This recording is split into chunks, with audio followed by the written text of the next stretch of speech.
شمشیر بے نیام حضرت خالد بن ولید part number 28 اپنا اسلامک اسٹوڈیو۔ ناظرین، مسلمان سواروں نے خالد بن ولید کو کامیابی سے دھوکہ دیا، اس کی توجہ کو گرفتار کیے رکھا اور مسلمان دوسری طرف سے نکل گئے۔ یہ جادو نہیں، خالد نے اپنے آپ سے کہا، اگر اپنے قبیلے کی سرداری مجھے مل جائے تو جادو کے یہ کرتب میں بھی دکھا سکتا ہوں۔ ناظرین، یہ صحیح تھا کہ اس کے باپ نے اسے ایسی عسکری تعلیم و تربیت دی تھی کہ وہ میدان جنگ کا جادوگر کہلا سکتا تھا، مگر اس کے اوپر ایک سردار تھا، ابو سفیان، وہ قبیلے کا سالار اعلیٰ بھی تھا۔ اس کے ماتحت خالد اپنی کوئی چال نہیں چل سکتا تھا۔ اپنی اس مجبوری نے اس کے دل میں ابو سفیان کی نفرت پیدا کر دی تھی۔ اسے چند دن پہلے کا یہ واقعہ یاد آ رہا تھا۔ 1400 مسلمان اس کی گھات کو دھوکہ دے کر مکہ کی طرف نکل گئے تھے۔ اس نے یہ سوچا ہی نہیں کہ 300 سواروں سے مسلمانوں پر عقب سے حملہ کر دے۔ اسے احساس تھا کہ جو مسلمان قلیل تعداد میں کثیر تعداد کے دشمن کو شکست دے سکتے ہیں، انہیں 300 سواروں سے شکست نہیں دی جا سکتی، کیونکہ وہ کثیر تعداد میں ہے۔ اسے مکہ ہاتھ سے جاتا نظر آنے لگا تھا اور اسے یہ خفت بھی محسوس ہونے لگی تھی کہ اس کی گھات کی ناکامی پر ابو سفیان اسے طعنہ دے گا اور ہنسی اڑائے گا، پھر اسے قریش کی شکست اور مکہ کے سقوط کا مجرم کہا جائے گا۔ اس نے اپنے سواروں کو ایک رستہ سمجھا کر کہا کہ مسلمانوں سے پہلے مکہ پہنچنا ہے۔ یہ دور کا رستہ تھا، لیکن وہ مسلمانوں کی نظروں سے بچنے کی کوشش کر رہا تھا۔ اس کے 300 سواروں نے گھوڑوں کو ایڑے لگا دی۔ رستہ لمبا ہونے کی وجہ سے 3 میل کا فاصلہ 1.5 گنا ہو گیا تھا، جسے خالد رفتار سے کم کرنے کے جتن کر رہا تھا۔ عربی نسل کے اعلیٰ گھوڑے شام سے پہلے مکہ پہنچ گئے۔ وہاں مسلمانوں کی ابھی ہوا بھی نہیں پہنچی تھی۔ مکہ کے لوگ گھوڑوں کے شور و غل پر گھروں سے نکل آئے۔ ابو سفیان بھی باہر آ گیا۔ کیا تمہاری گھات کامیاب رہی؟ ابو سفیان نے پوچھا۔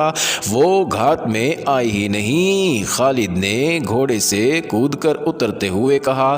کیا تم مکہ کے ارد گرد ایسی خندق کھدوا سکتے ہو جیسی محمد صلی اللہ علیہ وسلم نے مدینہ کے ارد گرد کھدوائی تھی؟ وہ کہاں ہیں؟ ابو سفیان نے گھبرائی ہوئی آواز میں پوچھا۔ کیا یہ بہتر نہیں ہوگا کہ مجھے ان کی کچھ خبر دو؟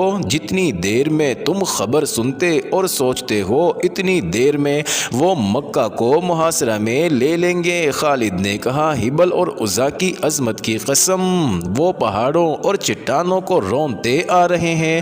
اگر وہ قراء الغمیم میں سے کسی اور رستے سے گزرے ہیں تو وہ انسان نہیں، کوئی پیادہ وہاں سے اتنی تیزی سے نہیں گزر سکتا جتنی تیزی سے وہ گزر آئے ہیں۔ خالد، ابو سفیان نے کہا، ذرا ٹھنڈے ہو کر سوچو۔ خدا کی قسم، گھبراہٹ سے تمہاری آواز کانپ رہی ہے ابو سفیان۔ خالد نے جل کر کہا، تم میں صرف یہ خوبی ہے کہ تم میرے قبیلے کے سردار ہو۔ میں تمہیں یہ بتا رہا ہوں کہ ان کے لیے مکہ کی اینٹ سے اینٹ بجا دینا کوئی مشکل نہیں۔ خالد نے دیکھا کہ اس کے 2 ساتھی سالار اکرمہ اور صفوان قریب ہی کھڑے تھے۔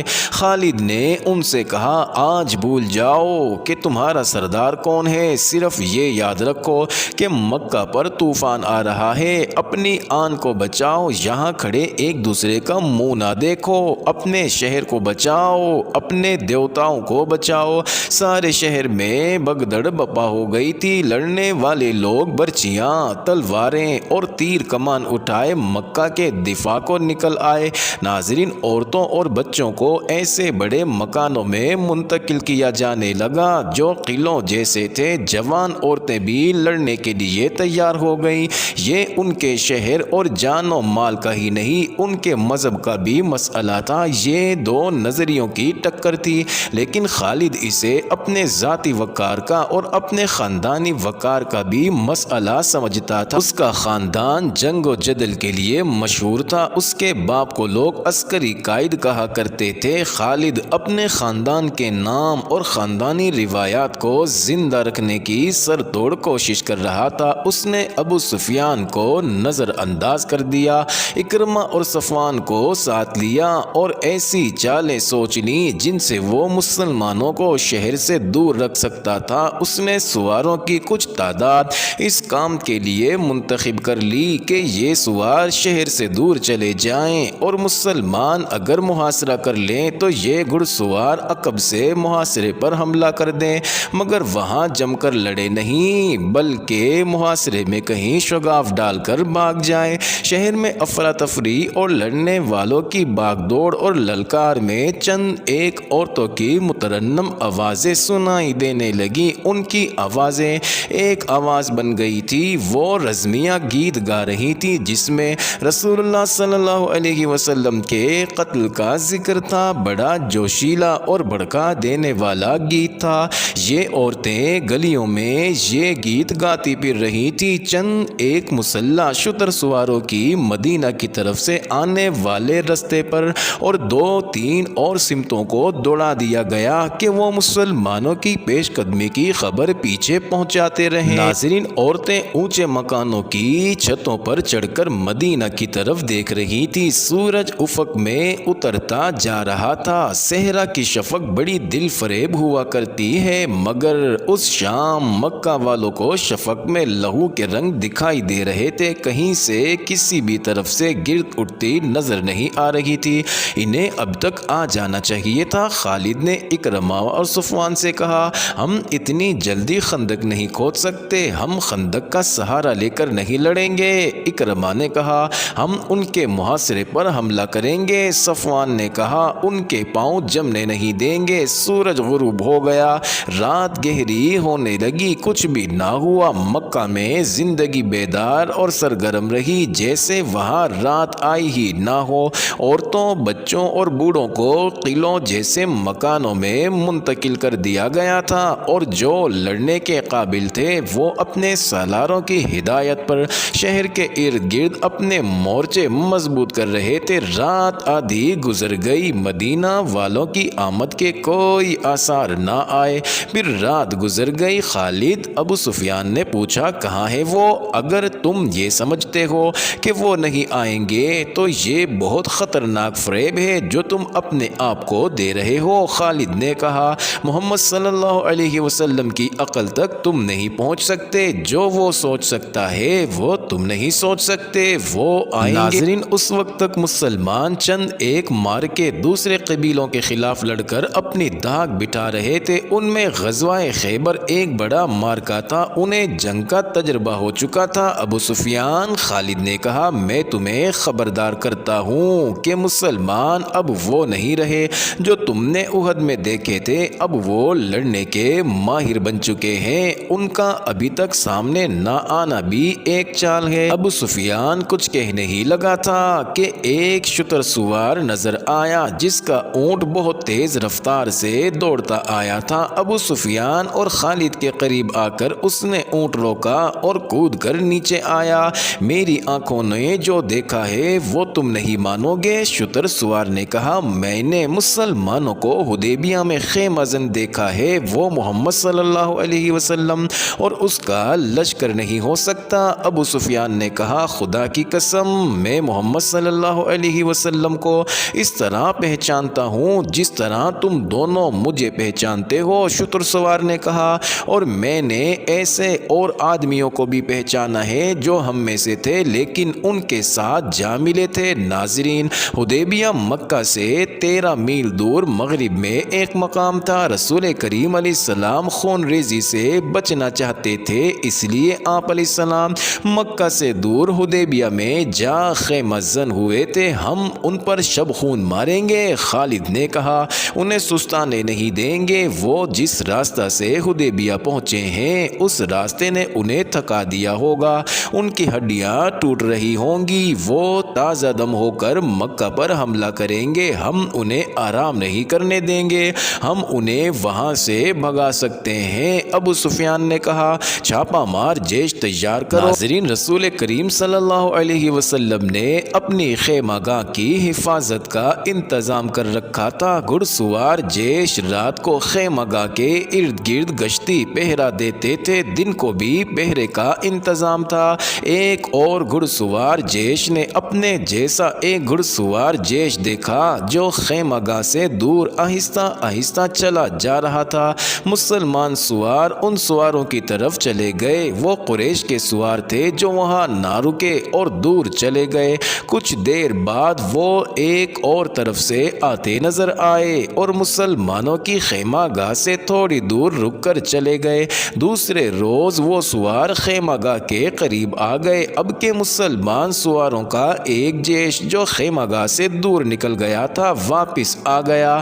اس جیش نے ان سواروں کو گھیر لیا۔ انہوں نے گھیرے سے نکلنے کے لیے ہتھیار نکال لیے، ان میں جھڑپ ہو گئی، لیکن مسلمان سواروں کے کماندار نے اپنے سواروں کو روک لیا۔ انہیں نکل جانے دو۔ جیش کے کماندار نے کہا، ہم لڑنے آئے ہوتے تو ان میں سے ایک کو بھی زندہ نہ جانے دیتے۔ وہ مکہ کے لڑاکا سوار تھے۔ ناظرین، انہوں نے واپس جا کر ابو سفیان کو بتایا، چند اور سواروں کو بھیجو۔ ابو سفیان نے کہا، ایک شب خون مارو۔ میرے قبیلے کے سردار، ایک سوار نے کہا، ہم نے شب خون مارنے کی بہت کوشش کی ہے، لیکن ان کی خیمہ گاہ کے ارد گرد دن رات گھڑ سوار گھومتے پھرتے رہتے ہیں۔ قریش کے چند اور سواروں کو بھیجا گیا، انہوں نے شام کے ذرا بعد شب خون مارنے کی کوشش کی، لیکن مسلمان سواروں نے ان کے کچھ سواروں کو زخمی کر کے وہاں سے بھگا دیا۔ مکہ والوں پر تذبذب کی کیفیت طاری تھی، وہ راتوں کو سوتے بھی نہیں تھے۔ محاصرہ کے ڈر سے وہ ہر وقت بیدار اور چوکس رہتے تھے اور دن گزرتے جا رہے تھے۔ آخر ایک روز مکہ میں ایک مسلمان سوار داخل ہوا، یہ حضرت عثمان تھے۔ انہوں نے ابو سفیان کے متعلق پوچھا۔ ابو سفیان نے دور سے دیکھا اور دوڑ آیا۔ ناظرین، خالد بھی آ گیا۔ میں محمد رسول اللہ صلی اللہ علیہ وسلم کا پیغام لے آیا ہوں۔ حضرت عثمان نے کہا، ہم لڑنے نہیں آئے، ہم عمرہ کرنے آئے ہیں، عمرہ کر کے چلے جائیں گے اگر ہم اجازت نہ دیں تو۔ ابو سفیان نے پوچھا، ہم مکہ والوں کا نہیں، خدا کا حکم ماننے والے ہیں۔ حضرت عثمان نے جواب دیا، ہم اپنے اور اپنی عبادت گاہ کے درمیان کسی کو حائل نہیں ہونے دیا کرتے۔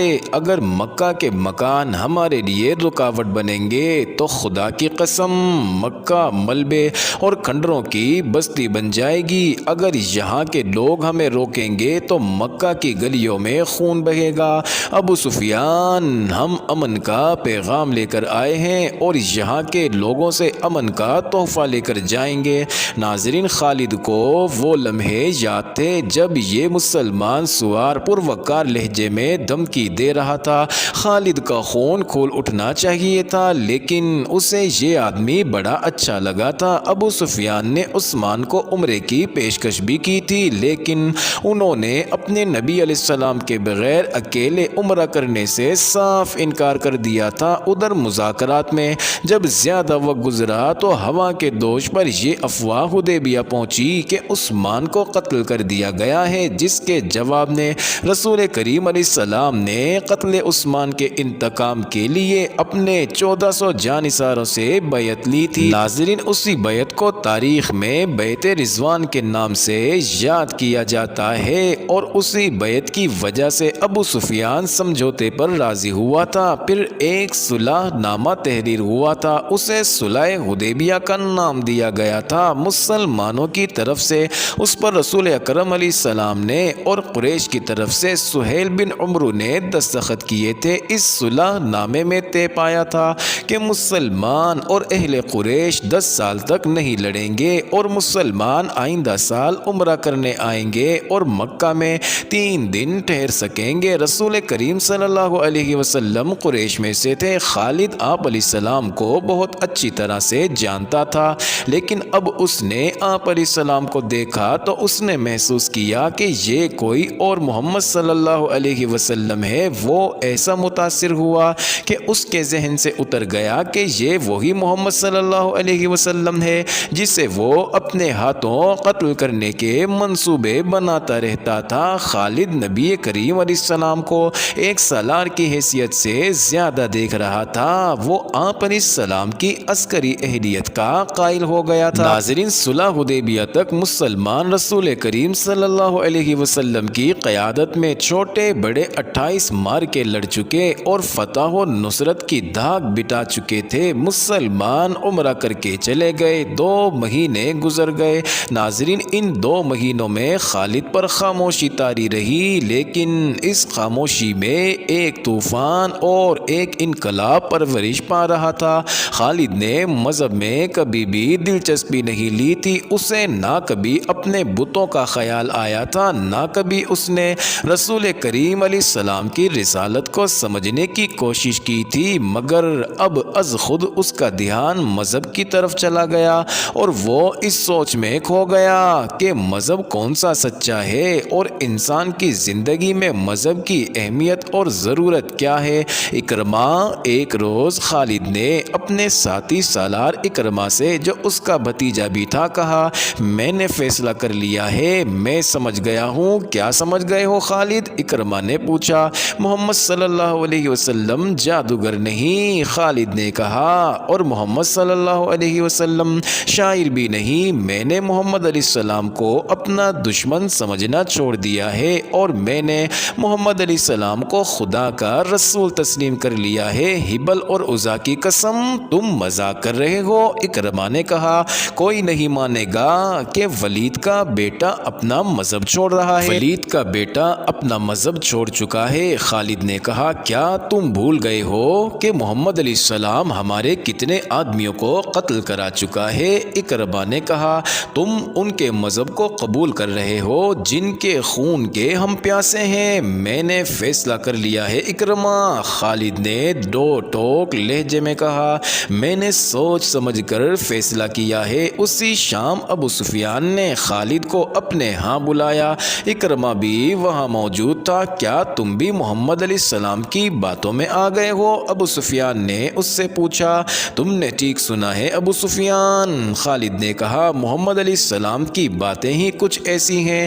ناظرین، مشہور مورخ واقدی نے لکھا ہے کہ ابو سفیان قبیلے کا سردار تھا، اس نے خالد کا فیصلہ بدلنے کے لیے اسے قتل کی دھمکی دی۔ خالد اس دھمکی پر مسکرا دیا، مگر اکرمہ برداشت نہ کر سکا، حالانکہ وہ خود خالد کے اس فیصلے کے خلاف تھا۔ ابو سفیان، اکرمہ نے کہا، میں تمہیں اپنے قبیلے کا سردار مانتا ہوں، لیکن خالد کو جو تم نے دھمکی دی ہے وہ میں برداشت نہیں کر سکتا۔ تم خالد کو اپنا مذہب بدلنے سے نہیں روک سکتے۔ اگر تم خالد کے خلاف کوئی کارروائی کرو گے تو ہو سکتا ہے کہ میں بھی خالد کے ساتھ مدینہ چلا جاؤں۔ ناظرین، اگلے ہی روز مکہ میں ہر کسی کی زبان پر یہ الفاظ تھے، خالد بن ولید محمد صلی اللہ علیہ وسلم کے پاس چلا گیا ہے۔ خالد یادوں کے ریلے میں بہتا مدینہ کو چلا جا رہا تھا، اس سے اپنا ماضی اس طرح یاد آیا تھا جیسے وہ گھوڑے پر سوار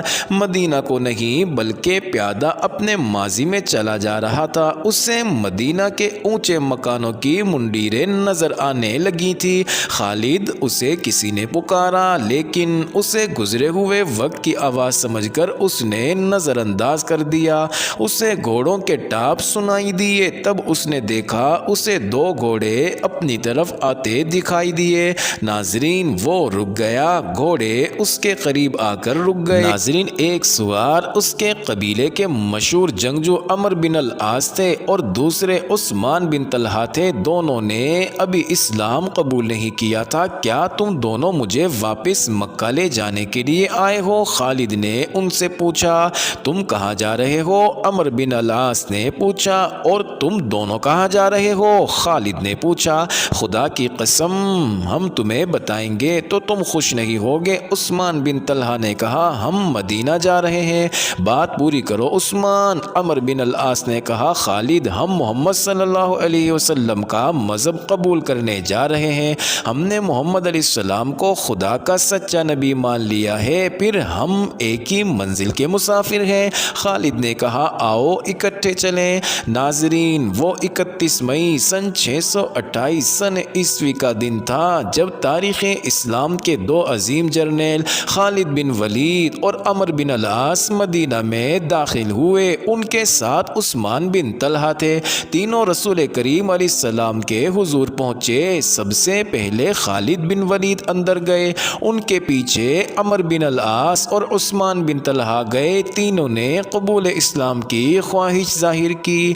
معزز ناظرین، یہ انٹرسٹنگ ویڈیو جاری ہے، اگلی ویڈیو قسط نمبر 29 میں دیکھنا مت بھولیے گا۔